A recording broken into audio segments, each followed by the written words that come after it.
Hello and welcome to my video on why I think Yukio's behaviour, attitude and thoughts on Rin throughout the entirety of the Blue Exorcist manga after Father Shiro Fujimoto's death is justified. Kind of. Part 2!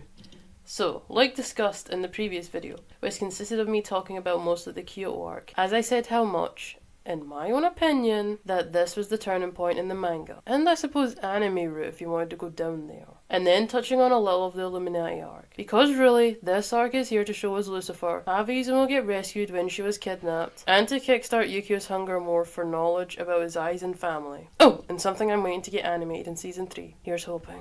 I have decided to look at the next arc for my evidence in this whole thing, which would be the Almuri arc. Again! Spoiler warning! As like stated in the previous video, this one will have spoilers, especially ones that have predominantly to do with the manga. So I urge people who don't want those spoilers, or don't want anything spoiled as they're currently reading the manga now, or for future anime content, then get off this video now. If you're not one of these people, then I applaud you. Well done. Oh, and before we get started into this video, take a wee look at this scene. Yeah. I'm just going to point out how well done and how good Mephisto's comedy is in this. It is truly awesome and helps liven things up in my opinion when it's needed. Now then, let's get into the video. So, to give some background about what this arc is all about, let's tackle the Almuri arc. This arc basically takes place right after the Illuminati one, as it has Shura, yes, Miss Shura Kirigakure, our favourite sword-wielding badass, going back to where she was originally from. As Shura's ancestor, Tatsuko Kirigakure made a deal with a demon, Hachiro Toro Okami, but we'll just call him Hachiro for short. The manga and everyone else in it does, so why shouldn't we? Apart from Yukio. But, you know, screw Yukio. To get strong and heal herself, as Tatsuko was close to death, and in doing so, Tatsuko got to basically live forever, but with a price. Before the age of 30, Tatsuko was to have a child. Tatsuko's baby was to come out looking exactly like her, and so the cycle would continue on a loop with itself. Rin and Yukio are tasked with going to find her by Mephisto, which they do, help out, Shima shows up and stirs things up with Yukio. Todo makes an appearance again, so yay. And Yukio, Rin, Shura and Shima return back to True Cross. All well, it ends well. Oh, and Yukio got his arm broken. Yay! So basically in volume 16, not quite the Almuri arc yet, but it's the one that causes the run up to it, we see Yukio trying to kill himself here. Or induce threatening situations that will lead to death, because you know, that's always fun. At this point, when reading, Yukio should have been placed on some watch list by now. But is he? No, he is not! Shima knows about this, sure. Mephisto knows about this, sure. But will they say anything to Rin on this? No. No, they will not. Just hint Yukio's doing some dangerous work. Truly. Mephisto is the all-time parental figure. And here we now see them, and by them, I mean Rin and Yukio getting sent off to Almuri by Mephisto to look for Shura, which they do in volume 17, where we're going off to now. So here in pages 29 to 33, we see how Rin has noticed something in Yukio change. Shiemi too, but what they don't know, and emphasises that even he, Rin here, likes to be alone at times too, but then also says if something is really bothering Yukio, then Rin is going to be there, or anyone for that matter, to listen to Yukio. Rin even says how worried he is for Yukio, which gets Yukio angry looking. And I can only think it goes back to that lust for power and knowledge Yukio's after, as Yukio wants to excel his brother no matter what. Not to mention Yukio doesn't want Rin's help, so there's that. And that's even made more clear when Rin points out that he wants Yukio to rely on him more. Okay, just gonna point out and say this wee bit here, which is another Mephisto part, really is done well and I love it. Here's actually a scene in the manga, when first reading and second reading I didn't notice, but look at Yukio's face in his dialogue. And now look at Rin. Trust me, this part is significant for what's to come. But I love how Kato had little bits for people to notice like this. As in my opinion, yeah sure, plot and dialogue is great, but it's expressions on the characters I love to see and what helps to tell what's going on, as well as looking at the plot and dialogue that goes on in the story. So props to Kato really on this and her team. Moving on, we have our fight scene, Shura and Yukio shippers nearly squeal in delight, but no. Okay, so remember that thing I told you to remember? Yeah? Well look.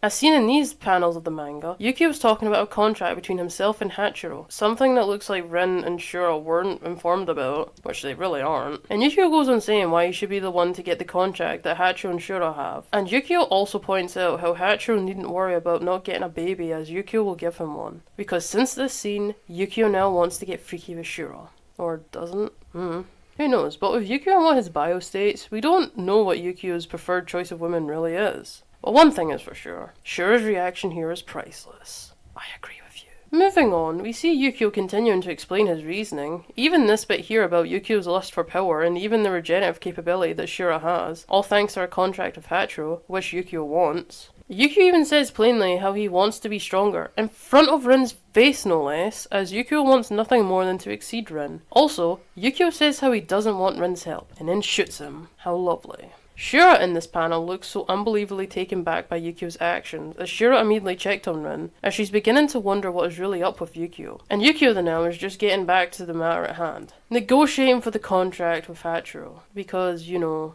screw Rin. And making the Yukio and Shura shippers cheer with saying things like this.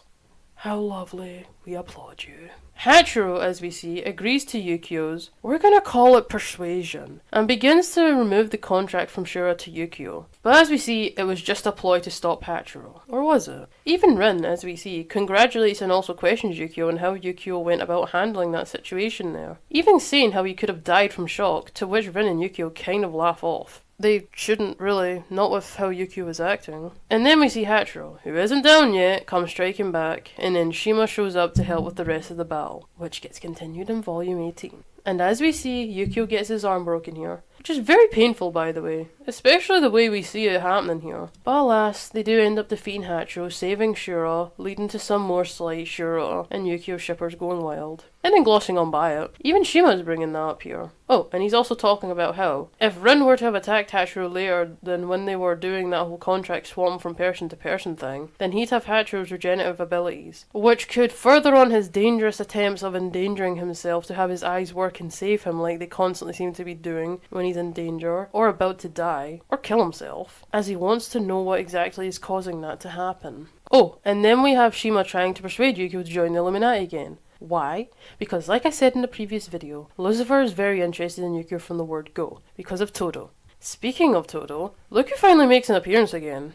Yes, that's right, it's Todo, and even he's asking Shima about the recruitment of Yukio into the Illuminati, as that's their goal and pretty much what Shima always drives home to Yukio about. And again, Shima is constantly reminding Yukio to go and seek out advice from Lucifer, which was offered to Yukio anyway by Lucifer during the Illuminati arc, to get the knowledge that he wants and to find out why his eyes are the way they are, and even about his birth, as well as help him to get physically stronger, which he also wants. All these things mentioned attract and appeal to Yukio, as that's what Yukio wants. Even these scenes here prove that Yukio's just barely holding out before exploding from not knowing what he wants, and how obsessed it has gotten him to the point he could care less about other people's problems. But I'm afraid we're going to have to stop there and continue in the next video of this, which will be featured around the Blue Knight investigation arc of the manga. There's going to be so many videos on that. So if you found this video and what I talked about to be of interest, then don't forget to like and subscribe please, as well as leave a wee comment if one. Anything is always appreciated. See you next time.